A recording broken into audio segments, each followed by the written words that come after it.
ನಮಸ್ತೆ. ಎಲ್ಲರಿಗೂ ಸಾಯಿ ಕೃಷ್ಣ ಚಾನಲ್ ವತಿಯಿಂದ ಧನ್ಯವಾದಗಳನ್ನು ಅರ್ಪಿಸುತ್ತಾ ಈ ದಿನದ ಸಾಯಿ ಸಚ್ಚರಿತೆಯ 4ನೇ ಅಧ್ಯಯನವನ್ನು ಆರಂಭಿಸೋಣ. ಇಂದಿನ ಅಧ್ಯಯನಗಳಲ್ಲಿ ಯಾವಾಗ ಶ್ರೀ ಸಾಯಿ ಸಚ್ಚರಿತೆಯನ್ನು ಬರೆಯಲು ಒದಗಿದ ಸಂದರ್ಭವನ್ನು ವಿವರಿಸಿದ್ದೇನೆ. ಈಗ ಈ ಅಧ್ಯಯನದಲ್ಲಿ ಬಾಬಾ ಅವರು ಮೊದಲು ಶಿರ್ಡಿಯಲ್ಲಿ ಕಾಣಿಸಿಕೊಂಡ ಬಗೆಯನ್ನು ವಿವರಿಸುತ್ತಿದ್ದೇನೆ. ಯೋಗಿಗಳ ಜೀವಿತೋದ್ದೇಶ. ಧರ್ಮವು ಅಳಿದು ಅಧರ್ಮವು ಯಾವಾಗ ತಲೆ ಎತ್ತಿ ಮೆರೆಯುತ್ತಿರುವುದೋ ಆಗ ನಾನು ಅವತರಿಸುತ್ತೇನೆ. ದುಷ್ಟರ ಶಿಕ್ಷಿಸಿ ಶಿಷ್ಟರನ್ನು ರಕ್ಷಿಸಲು ಧರ್ಮವನ್ನು ಸ್ಥಾಪಿಸಲು ನಾನು ಯುಗಯುಗಗಳಲ್ಲಿಯೂ ಅವತರಿಸುತ್ತೇನೆ ಎಂದು ಭಗವಾನ್ ಶ್ರೀಕೃಷ್ಣ ಹೇಳಿರುತ್ತಾರೆ. ಭಗವದ್ಗೀತೆಯ ಅಧ್ಯಾಯ 4ರಲ್ಲಿ ಇದು ಪ್ರಸ್ತಾಪಿಸಲಾಗಿದೆ. ಪರಮಾತ್ಮನ ಉದ್ದೇಶವಿದು. ಅಂತೆಯೇ ಅವನ ಪ್ರತಿನಿಧಿಗಳಾದ ಸಾಧು ಸನ್ಯಾಸಿಗಳ ಜೀವಿತೋದ್ದೇಶವೂ ಸಹ ಇದೇ ಆಗಿರುತ್ತದೆ. ಅವರು ತಮ್ಮದೇ ಆದ ಒಂದು ರೀತಿಯಿಂದ ಈ ಗುರಿಯನ್ನು ಸಾಧಿಸುತ್ತಾರೆ. ಬ್ರಾಹ್ಮಣ, ಕ್ಷತ್ರಿಯ ಮತ್ತು ವೈಶ್ಯರುಗಳು ಯಾವಾಗ ತಮ್ಮ ಕರ್ತವ್ಯಗಳನ್ನು ಮರೆಯುತ್ತಾರೆಯೋ, ಯಾವಾಗ ಧಾರ್ಮಿಕ ನೀತಿಗಳ ಕಡೆಗೆ ಜನರು ಗಮನ ಕೊಡದೆ ತಾವೇ ಅತಿ ವಿದ್ಯಾವಂತರೆಂಬ ಮೂಢ ಭಾವನೆಯಿಂದಿರುತ್ತಾರೆಯೋ, ಯಾವಾಗ ಜನರು ಅತಿ ನೀತಿಯುತವಾದ ಆಹಾರ ಸೇವನೆ ಮತ್ತು ಉನ್ನತವಾದ ಸಂಧ್ಯಾ ವಂದನೆ ಮುಂತಾದವುಗಳನ್ನು ನಿರ್ಲಕ್ಷಿಸುವವರೋ, ಯಾವಾಗ ಮತೀಯ ಕಲಹಗಳನ್ನು ಪ್ರಾರಂಭಿಸುವವರೋ, ಯಾವಾಗ ಯೋಗಿಗಳ ತಪಸ್ಸನ್ನಾಚರಿಸುವುದನ್ನು ಮರೆಯುವವರೋ, ಯಾವಾಗ ಜನಕೋಟಿಯು ಹೊನ್ನು ಹೆಣ್ಣು ಮತ್ತು ಸಂತತಿಯೇ ಮುಖ್ಯವೆಂದು ಮೆರೆಯುವವರೋ, ಆಗ ವಚನ ಮತ್ತು ಕಾರ್ಯರೀತಿಯಿಂದ ಧರ್ಮವನ್ನು ಪುನರುದ್ಧಾರ ಮಾಡಲು ಮಹಾಯೋಗಿಗಳು ಕಾಣಿಸಿಕೊಳ್ಳುತ್ತಾರೆ. ಈ ರೀತಿ ನಿವೃತ್ತಿ ಜ್ಞಾನದೇವ, ಮುಕ್ತಬಾಯಿ, ನಾಮದೇವ, ನರಸೀಬಾಯಿ, ಸಾವತ ಮತ್ತು ಇನ್ನು ಮುಂತಾದ ಅನೇಕ ಯೋಗಿಗಳು ಆಗಾಗ್ಗೆ ಕಾಣಿಸಿಕೊಂಡು ಜನರಿಗೆ ಸರಿಯಾದ ದಾರಿಯನ್ನು ತೋರಿಸಿದರು. ಕೊನೆಯದಾಗಿ ಬಾಬಾ ಅವರು ಶಿರ್ಡಿಯಲ್ಲಿ ಕಾಣಿಸಿಕೊಂಡರು. ಶಿರ್ಡಿ ಒಂದು ಪವಿತ್ರ ಕ್ಷೇತ್ರ. ಅನೇಕ ಮಹಾಯೋಗಿಗಳಿಗೆ ಜನ್ಮವಿತ್ತ ಅಹಮದ್ ನಗರ ಜಿಲ್ಲೆಯಲ್ಲಿ ಗೋದಾವರಿ ನದಿ ತೀರವು ನಿಜಕ್ಕೂ ಅದೃಷ್ಟಶಾಲಿಯಾಗಿದೆ. ಶಿರ್ಡಿಯೂ ಸಹ ಇದೇ ಅಹಮದ್ ನಗರದ ಜಿಲ್ಲೆಯಲ್ಲಿ ಕೊಪ್ಪರಗಾಂವ್ ತಾಲೂಕಿನಲ್ಲಿದೆ. ಕೊಪ್ಪರಗಾಂವ್ನಿಂದ ಗೋದಾವರಿ ನದಿ ದಾಟಿದ ನಂತರ ಶಿರ್ಡಿ ಬರುತ್ತದೆ. ಕೊಪ್ಪರಗಾಂವ್ನಿಂದ 9 ಮೈಲಿ ದೂರದಲ್ಲಿ ನಿಮಗಾಂವ್ ಇದೆ. ಅಲ್ಲಿಂದ ಶಿರ್ಡಿಯು ಕಾಣಿಸುತ್ತದೆ. ಕೃಷ್ಣಾ ನದಿ ದಡದಲ್ಲಿರುವ ಪವಿತ್ರ ಯಾತ್ರಾ ಸ್ಥಳಗಳಾದ ಗಾಣಗಾಪುರ, ನೃಸಿಂಹವಾಡಿ, ಔದುಂಬರಗಳ ಹಾಗೆ ಶಿರ್ಡಿಯೂ ಸಹ ಪವಿತ್ರ ಕ್ಷೇತ್ರ. ಮಂಗಳವೇಡಿಯಲ್ಲಿ ಶ್ರೀ ದಾಮಾಜಿ, ಸಜ್ಜನಗಡದಲ್ಲಿ ಶ್ರೀ ಸಮರ್ಥ ರಾಮದಾಸ ಮತ್ತು ನರಸು, ಬಾಚಿವಾಡಿಯಲ್ಲಿ ಶ್ರೀ ನರಸಿಂಹ ಸರಸ್ವತಿಗಳು ಪ್ರಸಿದ್ಧರಿದ್ದಂತೆ ಶಿರ್ಡಿಯಲ್ಲಿ ಶ್ರೀ ಸಾಯಿಬಾಬಾ ಅವರು ಪ್ರಸಿದ್ಧಿಯಾಗಿದ್ದರು. ಶ್ರೀ ಸಾಯಿಬಾಬಾ ಅವರ ವ್ಯಕ್ತಿತ್ವ. ಶ್ರೀ ಸಾಯಿಬಾಬಾ ಅವರ ಸಂಪರ್ಕದಿಂದ ಶಿರ್ಡಿ ಪ್ರಸಿದ್ಧಿಯನ್ನು ಪಡೆಯಿತು. ಈಗ ಶ್ರೀ ಸಾಯಿಬಾಬಾ ಅವರು ಎಂತಹ ಮಹಾನುಭಾವ ವ್ಯಕ್ತಿ ಎಂಬುದನ್ನು ನೋಡೋಣ. ದಾಟಲು ಕಠಿಣವಾದ ಭವಸಾಗರವನ್ನು ಜಯಿಸಿದವರು. ಶಾಂತಿಯೇ ಆಭರಣವಾಗಿ ಸತ್ವಶೀಲರಾಗಿದ್ದರು. ವೈಷ್ಣವ ಭಕ್ತರ ತವರು ಮನೆಯಾಗಿದ್ದರು. ಕರ್ಣೋಪಾದಿಯಲ್ಲಿ ದಾನಶೂರರಲ್ಲಿ ಅಗ್ರಗಣ್ಯರಾಗಿದ್ದರು. ಕ್ಷಣಿಕ ಮತ್ತು ಕ್ಷುಲ್ಲಕ ವಸ್ತುಗಳ ಕಡೆಗೆ ಗಮನ ಕೊಡದೆ ಯಾವಾಗಲೂ ಸ್ವ ಅನುಭವದಲ್ಲಿ ತಲ್ಲೀನರಾಗುತ್ತಿದ್ದರು. ಅವರಿಗೆ ಪ್ರಾಪಂಚಿಕ ಅಭಿಲಾಷೆಯೇ ಇರಲಿಲ್ಲ. ಅವರ ಅಂತರಂಗವು ಶುದ್ಧ ಕನ್ನಡಿಯಂತಿತ್ತು. ಅವರ ವಚನಗಳಲ್ಲಿ ಯಾವಾಗಲೂ ಸುಧೆಯ ಧಾರಾಕಾರವಾಗಿಯೂ ಹರಿಯುತ್ತಿತ್ತು. ಬಡವರಲ್ಲಿ ಬಲ್ಲಿದರಲ್ಲಾಗಲಿ ಅವರಲ್ಲಿ ಎಲ್ಲರೂ ಒಂದೇ. ಮಾನಾಪಮಾನಗಳ ಕಡೆಗೆ ಗಮನ ಕೊಡುತ್ತಿರಲಿಲ್ಲ. ಸರ್ವರಿಗೂ ಶ್ರೇಷ್ಠರಾಗಿದ್ದರು. ಸರ್ವರೊಡನೆಯೂ ಕಲಿತು ಅವರೊಂದಿಗೆ ಕೂಡಿ ಹಾಡುಗಳನ್ನು ಹಾಡುತ್ತಾ ಸಂತೋಷದಿಂದಿರುತ್ತಿದ್ದರು. ಅಲ್ಲನ ಹೆಸರನ್ನು ಯಾವಾಗಲೂ ಉಚ್ಚರಿಸುತ್ತಿದ್ದರು. ಆದರೂ ಸಮಾಧಿಯಿಂದ ಒಂದು ಅಂಗಲವೂ ಕದಲುತ್ತಿರಲಿಲ್ಲ. ಪ್ರಪಂಚ ಎಲ್ಲವೂ ನಿದ್ರೆಯಲ್ಲಿದ್ದಾಗ ಎಚ್ಚರವಾಗಿಯೂ ಮತ್ತು ಎಚ್ಚರವಾಗಿದ್ದಾಗ ಅವರು ನಿದ್ರೆ ಮಾಡುತ್ತಲೂ ಇದ್ದರು. ಅವರ ನಿಜವಾದ ವಾಸಸ್ಥಾನ, ನಡೆ, ನುಡಿ ಇವು ಇಂತಹವೇ ಎಂದು ನಿರ್ಧರಿಸಲಾಗುತ್ತಿರಲಿಲ್ಲ. ಶಿರಡಿಯಲ್ಲಿಯೇ ಇದ್ದರೂ ಕೂಡ ಅವರಿಗೆ ಪ್ರಪಂಚದ ಆಗುಹೋಗುಗಳು ಅರಿವು ಇರುತ್ತಿತ್ತು. ಅವರ ಅಂತರಂಗವು ಆಳವಾದ ಮಹಾಸಾಗರದೋಪಾಯಿಗೆಯಲ್ಲಿಯ ಪ್ರಶಾಂತತೆಯಂತೆ ಇದ್ದಿತು. ಆದರೂ ಅವರು ಶಾಂತಿಯ ಸ್ಥಿತಿಯಿಂದ ಒಂದಂಗುಲಗೂ ಕದಲುತ್ತಿರಲಿಲ್ಲ. ಅವರು ಒಂದೊಂದು ಸಾರಿ ಮಸೀದಿಯ ಗೋಡೆಗೆ ಹೊರಗಿಕೊಂಡು ನಿಲ್ಲುತ್ತಿದ್ದರು. ಕೆಲವು ವೇಳೆ ಬೆಳಗ್ಗೆ, ಮಧ್ಯಾಹ್ನ ಮತ್ತು ಸಾಯಂಕಾಲ ಲೆಂಡಿಗಾಗಲಿ ಚಾವಡಿಗಾಗಲಿ ಹೋಗುತ್ತಿದ್ದರು. ಆದರೆ ಎಲ್ಲ ವೇಳೆಯಲ್ಲಿಯೂ ಸ್ವ ಅನುಭವದಲ್ಲಿ ತಲ್ಲೀನರಾಗುತ್ತಿರುತ್ತಿದ್ದರು. ಸಿದ್ಧರಾದರೂ ಸಾಧಕರಂತೆ ವರ್ತಿಸುತ್ತಿದ್ದರು. ವಿನಯಶೀಲರು, ಸೌಮ್ಯರೂಪಿಯು ಮತ್ತು ನಿರಂಕಾರಿಗಳು ಆಗಿ ಸರ್ವರನ್ನು ಸಂತಸಗೊಳಿಸುತ್ತಿದ್ದರು. ಇಂತಹ ಪವಿತ್ರವಾದ ಶ್ರೀ ಸಾಯಿಬಾಬಾ ಅವರ ಪಾದಧೂಳಿನಿಂದ ಪವಿತ್ರವಾಗಿ ದೇಶದಲ್ಲಿ ಶಿರಡಿಯು ಪ್ರಸಿದ್ಧಿಯನ್ನು ಪಡೆಯಿತು.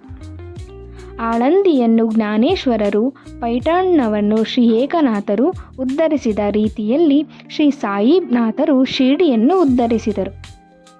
ಶಿರಡಿಯು ನಮ್ಮಂತಹ ಭಕ್ತರ ಪಾಲಿಗೆ ಮತ್ತೊಂದು ಪಂಢರಾಪುರ, ದ್ವಾರಕಾ, ಕಾಶಿ, ರಾಮೇಶ್ವರ, ಬದರಿ, ಕೇದಾರ, ನಾಸಿಕ, ತ್ರಯಂಬಕೇಶ್ವರ, ಉಜ್ಜಯಿನಿಯ ಮಹಾಬಲೇಶ್ವರ ಮತ್ತು ಗೋಕರ್ಣ. ಶಿರಡಿಯ ಬಾಬಾ ಅವರ ದರ್ಶನದಿಂದ ನಾವು ಸಂಸಾರ ಸಾಗರವನ್ನು ಮರೆತು ಸ್ವಾನುಭವವನ್ನು ಪಡೆಯಬಹುದು. ಶ್ರೀ ಸಾಯಿಬಾಬಾ ಅವರು ದರ್ಶನವು ನಮಗೆ ಯೋಗ ಸಾಧನೆಯ ಹಾಗೆ. ಅವರೊಡನೆ ಮಾತನಾಡುತ್ತಿದ್ದರಿಂದ ನಮ್ಮ ಪಾಪಗಳೆಲ್ಲವೂ ನಿರ್ಮೂಲವಾದವು. ಅವರ ಪಾದಗಳನ್ನು ತೊಳೆದರೆ ಪ್ರಯಾಗದ ತ್ರಿವೇಣಿ ಸಂಗಮದಲ್ಲಿ ಮಿಂದೆಂದಂತೆ. ಅವರ ಪಾದ ಕಮಲಗಳನ್ನು ತೊಳೆದು ಪವಿತ್ರ ತೀರ್ಥ ಸೇವನೆಯಿಂದ ನಮ್ಮ ಆಸೆಗಳೆಲ್ಲವೂ ದೂರವಾಗುವವು. ಅವರ ಆಜ್ಞೆಯೇ ವೇದ. ಅವರ ಊದಿ ಪ್ರಸಾದದಿಂದ ಎಲ್ಲವೂ ಶುದ್ಧಿಯಾಗುತ್ತವೆ. ನಮಗೆ ನಿರಂತರ ಶಾಂತಿ ದೊರಕಿಸುವ ಅವರೇ ನಮ್ಮ ಪಾಲಿಗೆ ಶ್ರೀರಾಮ, ಶ್ರೀಕೃಷ್ಣ. ಅವರೇ ನಮ್ಮ ಪರಬ್ರಹ್ಮ. ಅವರು ದ್ವಂದ್ವಯಗಳಿಂದ ದೂರರಾಗಿದ್ದರು. ಬಾಬಾ ಎಂದೂ ಹಿಗ್ಗುತ್ತಿರಲಿಲ್ಲ, ಕುಗ್ಗುತ್ತಿರಲಿಲ್ಲ. ಯಾವಾಗಲೂ ಸ್ವಂತ ತಮ್ಮಲ್ಲಿಯೇ ತಲ್ಲೀನರಾಗಿ ಜ್ಞಾನ ಮತ್ತು ಮೋಕ್ಷವನ್ನು ನೀಡುತ್ತಿದ್ದರು. ಶಿರಡಿ ಕೇಂದ್ರ ಸ್ಥಾನವಾದರೂ ಸಹ ಅವರ ಕೆಲಸಗಳು ಎಲ್ಲೆಡೆಗೂ ಹರಡಿದ್ದವು. ಸಾಯಿಬಾಬಾ ಅವರ ಹೆಸರು ದೂರ ದೇಶಗಳಿಗೂ ವ್ಯಾಪಿಸಿ ಪ್ರಪಂಚದ ನಾನಾ ಕಡೆಗಳಿಂದ ಭಕ್ತರು ಬಂದು ದರ್ಶನ ಮಾಡಿಕೊಂಡು ಹಿಂತಿರುಗುತ್ತಿದ್ದರು. ಭಕ್ತರ ಮನವು ನಿಷ್ಕಲ್ಮಶವಾಗಿ ಅಥವಾ ಕಲ್ಮಶವಾಗಿ ಇದ್ದಲ್ಲಿ ಅವರ ದರ್ಶನ ಮಾತ್ರದಿಂದ ಎಲ್ಲವೂ ಸರಿಯೋಗುತ್ತಿತ್ತು. ಪಂಢರಪುರದ ವಿಠಲ, ರುಕ್ಮಿಣಿ ದರ್ಶನದಿಂದ ಉಂಟಾಗುತ್ತಿದ್ದ ಆನಂದದಷ್ಟೇ ಆನಂದ ಇವರ ದರ್ಶನದಿಂದ ದೊರಕುತ್ತಿತ್ತು. ಇದು ಉತ್ಪ್ರೇಕ್ಷತೆಯಲ್ಲ, ಅವರ ಭಕ್ತರೊಬ್ಬರ ಅನುಭವ. ಗೌಳಿ ಬುವಾರನ ನುಡಿ. 15 ವರ್ಷಗಳ ಹಿಂದೆ ಪಂಡರಿಯ ವಾರಗರಿ ಗೌಳಿಬುವ ಬಾಬಾ ಅವರ ಭಕ್ತರಾಗಿದ್ದರು. ಅವರು ಪಂಢರಾಪುರದಲ್ಲಿ 3 ತಿಂಗಳು, ಗಂಗಾ ನದಿ ದಡದಲ್ಲಿ 4 ತಿಂಗಳು, ಆಷಾಢದಿಂದ ಕೃತಿಗೆ ತನಕ ಇರುತ್ತಿದ್ದರು. ಅವರಿಗೆ ಒಬ್ಬ ಶಿಷ್ಯನು ಸಾಮಾನು ಸರಂಜಾಮುಗಳನ್ನು ಸಾಗಿಸಲು ಗದರ್ಭವೂ ಇತ್ತು. ಪ್ರತಿ ವರ್ಷವೂ ಅವರು ಪಂಢರಾಪುರಕ್ಕೆ ಹೋಗಿ ಸಾಯಿಬಾಬಾ ಅವರನ್ನು ಕಾಣಲು ಶಿರಡಿಗೆ ಬರುತ್ತಿದ್ದರು. ಅವರು ಬಾಬಾ ಅವರನ್ನು ದೃಷ್ಟಿಸಿ ನೋಡಿ, ಇವರು ದಯಾಳುವಾದ ಆ ಪಂಢರೀನಾಥ ವಿಠಲನ ಅವತಾರ ಎಂದು ಹೇಳುತ್ತಿದ್ದರು. ಈ ಗೌಳಿಬುವ ವಿಠಲನ ಸ್ವಾಮಿಯ ಭಕ್ತರಾಗಿ ಅನೇಕ ಸಾರಿ ಪಂಢರಾಪುರಕ್ಕೆ ಹೋಗಿದ್ದರು ಮತ್ತು ಸಾಯಿಬಾಬಾ ಅವರೇ ನಿಜವಾದ ಪಂಢರೀನಾಥ ಎಂದು ಮನಗಂಡಿದ್ದರು. ವಿಠಲನ ದರ್ಶನ. ಶ್ರೀ ಸಾಯಿಬಾಬಾ ಅವರಿಗೆ ದೇವರ ನಾಮಗಳನ್ನು ಸ್ಮರಿಸುವುದು ಮತ್ತು ಆಡುವುದೆಂದರೆ ಬಹಳ ಪ್ರೀತಿ. ಅವರು ಯಾವಾಗಲೂ ಅಲ್ಲಾ ಮಾಲಿಕ್ ಎಂದು ಅನ್ನುತ್ತಿದ್ದರು. ಅವರ ಸಮ್ಮುಖದಲ್ಲಿ 7 ದಿನಗಳ ಕಾಲ ಅನವರತವು ಪ್ರತಿಯೊಂದು ದೇವರ ನಾಮವನ್ನು ಪಠಿಸುವಂತೆ ಮಾಡುತ್ತಿದ್ದರು. ಒಂದು ಸಾರಿ ನಾಮ ಸಪ್ತಾಹವನ್ನು ಮಾಡಲು ದಾಸಗಣು ಮಹಾರಾಜ ಅವರನ್ನು ಹೇಳಿದರು. ಅದಕ್ಕೆ ಅವರು 7ನೇ ದಿನದ ಕೊನೆಯಲ್ಲಿ ವಿಠಲನ ಸಾಕ್ಷಾತ್ಕಾರವಾಗುವುದೆಂದು ಭರವಸೆ ನೀಡಿದರೆ ಮಾತ್ರ ಅಗತ್ಯವಾಗಿ ಮಾಡುತ್ತೇನೆ ಎಂದರು. ಅದಕ್ಕೆ ಬಾಬಾ ಅವರು ತಮ್ಮ ಎದೆಯ ಮೇಲೆ ಹಸ್ತವಿಟ್ಟು ಖಂಡಿತವಾಗಿಯೂ ವಿಠಲನ ಸಾಕ್ಷಾತ್ಕಾರವಾಗುತ್ತದೆ ಎಂದರು. ಆದರೆ ಭಕ್ತನು ಶ್ರದ್ಧೆಯುಳ್ಳವನು ಮತ್ತು ಭಕ್ತಿ ಸಂಪನ್ನನೂ ಆಗಿರಬೇಕು. ಡಂಕಾಪುರಿಯ ಡಾಕುರನಾಥ, ದ್ವಾರಕೆಯ ಶ್ರೀಕೃಷ್ಣ, ಪಂಢರಪುರದ ವಿಠಲ ಎಲ್ಲರೂ ಇಲ್ಲಿಯೇ ಇದ್ದಾರೆ. ಶ್ರೀಕೃಷ್ಣನನ್ನು ನೋಡಲು ದ್ವಾರಕೆಗೆ ಹೋಗಬೇಕಾಗಿಲ್ಲ. ವಿಠಲನ ಬೇರೆ ಸ್ಥಳದಲ್ಲಿಯೇ ಬರುವನೇ. ಯಾವಾಗ ಭಕ್ತನು ಪ್ರೀತಿ ಮತ್ತು ಭಕ್ತಿಗಳಿಂದ ಪ್ರಾರ್ಥಿಸುತ್ತಾನೆಯೋ ಆಗ ವಿಠಲನು ಇಲ್ಲಿಯೇ ದರ್ಶನ ನೀಡುತ್ತಾನೆ ಎಂದು ಹೇಳಿದರು. ಸಪ್ತಾಹ ಮುಗಿದ ನಂತರ ವಿಠಲನ ದರ್ಶನ ಈ ರೀತಿಯಾಯಿತು. ಕಾಕಾ ಸಾಹೇಬ ದೀಕ್ಷಿತರು ಒಂದು ದಿನ ಬೆಳಗ್ಗೆ ಸ್ನಾನವಾದ ನಂತರ ಧ್ಯಾನಸ್ಥಿತರಾದಾಗ ಅವರ ದೃಷ್ಟಿಗೆ ವಿಠಲನ ಗೋಚರವಾಯಿತು. ನಂತರ ಬಾಬಾ ಅವರ ದರ್ಶನಕ್ಕೆ ಹೋದಾಗ ಬಾಬಾ ಅವರನ್ನು ಕುರಿತು, ವಿಠಲನ ದರ್ಶನವಾಯಿತೇ, ನೋಡಿದೆಯಾ, ಅವನು ಬಹಳ ತುಂಟ, ಭದ್ರವಾಗಿ ಹಿಡಿದುಕೋ, ಸ್ವಲ್ಪ ಉದಾಸೀನನಾದರೆ ಅವನು ತಪ್ಪಿಸಿಕೊಳ್ಳುವವನು ಎಂದರು. ಇದು ಬೆಳಗ್ಗೆ ನಡೆಯಿತು. ಮಧ್ಯಾಹ್ನ ಇನ್ನೊಂದು ರೀತಿಯಲ್ಲಿ ವಿಠಲನ ದರ್ಶನವಾಯಿತು. ಒಬ್ಬ ವ್ಯಾಪಾರಿಯು ಶಿರ್ಡಿಗೆ 20-30 ವಿಠಲನ ಫೋಟೋಗಳನ್ನು ಮಾರಲು ಸೊಗಾಗಿ ಬಂದನು. ಫೋಟೋದಲ್ಲಿ ವಿಠಲನು ಸಹ ಕಾಕಾ ಸಾಹೇಬರ ಧ್ಯಾನ ಸ್ಥಿತಿಯಲ್ಲಿದ್ದಾಗ ಕಂಡ ವಿಠಲನಂತೆಯೇ ಇದ್ದುದನ್ನು ಕಂಡು ವಿಸ್ಮಯವಾಗಿ ಬಾಬಾ ಅವರ ಮಾತುಗಳನ್ನು ಸ್ಮರಿಸಿಕೊಂಡರು. ಪೂಜೆಗೋಸ್ಕರ ವಿಠಲನ ಫೋಟೋವೊಂದನ್ನು ಕೊಂಡು ತಂದು ಪೂಜಾ ಸ್ಥಾನದಲ್ಲಿ ಪ್ರತಿಷ್ಠಾಪಿಸಿದರು. ಭಗವಂತರಾವ ಕ್ಷೀರಸಾಗರರವರ ಕತೆ. ವಿಠಲ ಪೂಜೆ ಎಂದರೆ ಬಾಬಾ ಅವರಿಗೆಷ್ಟು ಪ್ರಿಯವಾಗಿತ್ತು ಎಂಬುದು ಶ್ರೀ ಭಗವಂತರಾವ ಕ್ಷೀರಸಾಗರವರ ಕಥೆಯಿಂದ ವೇದ್ಯವಾಗುತ್ತದೆ. ವಿಠಲನ ಭಕ್ತರಾದ ಭಗವಂತರಾವರ ತಂದೆ ಪ್ರತಿ ವರ್ಷವೂ ಪಂಢರಾಪುರಕ್ಕೆ ಹೋಗುತ್ತಿದ್ದರು. ಮನೆಯಲ್ಲಿಯೂ ವಿಠಲನ ಪ್ರತಿಮೆಯೊಂದನ್ನು ಇಟ್ಟುಕೊಂಡು ಪ್ರತಿದಿನವೂ ಪೂಜಿಸುತ್ತಿದ್ದರು. ಅವರ ಮರಣದ ನಂತರ ಅವರ ಪುತ್ರನು ಪೂಜೆ, ಪುನಸ್ಕಾರ ಮತ್ತು ವರ್ಷಕ್ಕೊಮ್ಮೆ ಯಾತ್ರೆ ಮಾಡುವುದನ್ನು ಎಲ್ಲವನ್ನೂ ಬಿಟ್ಟನು. ಭಗವಂತರಾವ ಒಮ್ಮೆ ಶಿರ್ಡಿಗೆ ಬಂದಾಗ ಬಾಬಾ ಅವರು ಅವನನ್ನು ನೋಡಿ ಅವನ ತಂದೆಯನ್ನು ಜ್ಞಾಪಿಸಿಕೊಂಡು, ಕೂಡಲೇ ಇವನ ತಂದೆ ನನ್ನ ಸ್ನೇಹಿತನಾಗಿದ್ದನು, ಆದುದರಿಂದಲೇ ಮಗನನ್ನೂ ಸಹ ಇಲ್ಲಿಗೆ ಎಳೆದುಕೊಂಡು ಬಂದಿರುತ್ತೇನೆ. ಇವನು ದೇವರಿಗೆ ನೈವೇದ್ಯ ಇಡದೆ ವಿಠಲನನ್ನು ಮತ್ತು ನನ್ನನ್ನು ಹಸಿವಿನಿಂದ ಬಳಲಿಸಿದ್ದಾನೆ. ಆದುದರಿಂದಲೇ ನಾನೀಗಲ್ಲಿಗೆ ಅವನನ್ನು ಕರೆತಂದಿರುವೆ. ಅವನಿಗೆ ಇನ್ನು ಮುಂದೆ ಪೂಜೆ ಮಾಡುವಂತೆ ಹೇಳುತ್ತೇನೆ ಎಂದರು. ಪ್ರಯಾಗದಲ್ಲಿ ದಾಸಗುಣರವರ ತೀರ್ಥಸ್ಥಾನ. ಗಂಗೆ ಯಮುನೆಗಳು ಮಿಲನವಾಗುವ ಪವಿತ್ರ ತೀರ್ಥಕ್ಷೇತ್ರವಾದ ಪ್ರಯಾಗದಲ್ಲಿ ಮೀಯುವುದು ಶ್ರೇಯಸ್ಕರವಾಗುವುದೆಂಬುದು ಹಿಂದೂಗಳ ಅಚಲ ನಂಬಿಕೆ. ಅದಕ್ಕೋಸ್ಕರ ಸಾವಿರಾರು ಯಾತ್ರಿಗಳು ಆಗಾಗ್ಗೆ ಅಲ್ಲಿಗೆ ಹೋಗಿ ಬಂದು ಮಿಂದು ಬರುತ್ತಾರೆ. ಒಂದು ಸಾರಿ ದಾಸಗುಣ ಅವರಿಗೂ ಸಹ ಪ್ರಯಾಗದಲ್ಲಿ ಹೋಗಿ ಸ್ನಾನ ಮಾಡಿ ಬರಬೇಕೆಂದು ಅನಿಸಿತು. ಆದ್ದರಿಂದ ಅವರು ಬಾಬಾ ಅವರ ಅಪ್ಪಣೆ ಬೇಡಿದರು. ಅದಕ್ಕೆ ಬಾಬಾ ಅವರು, ಅಷ್ಟು ದೂರ ಹೋಗಬೇಕಾದ ಅವಶ್ಯಕತೆ ಏನು ಇರುವುದು? ನಮ್ಮ ಪ್ರಯಾಗ ಇಲ್ಲಿಯೇ ಇದೆ, ನನ್ನನ್ನು ನಂಬು ಎಂದರು. ಇದನ್ನು ಕೇಳಿ ದಾಸಗುಣ ಅವರು ಬಾಬಾ ಅವರಿಗೆ ಸಾಷ್ಟಾಂಗ ನಮಸ್ಕಾರ ಮಾಡಿದರು.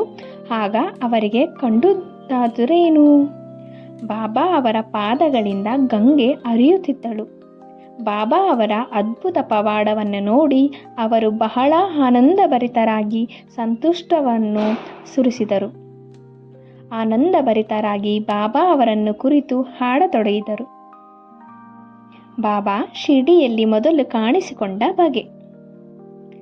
ಸಾಯಿಬಾಬಾ ಅವರ ಜನ್ಮ ಹೇಗೆ ಆಯಿತು, ಜನ್ಮಸ್ಥಳವ್ಯಾವುದು, ಅವರ ತಾಯಿ ತಂದೆಗಳ್ಯಾರು ಎಂಬುದು ಯಾರಿಗೂ ತಿಳಿಯಲಿಲ್ಲ.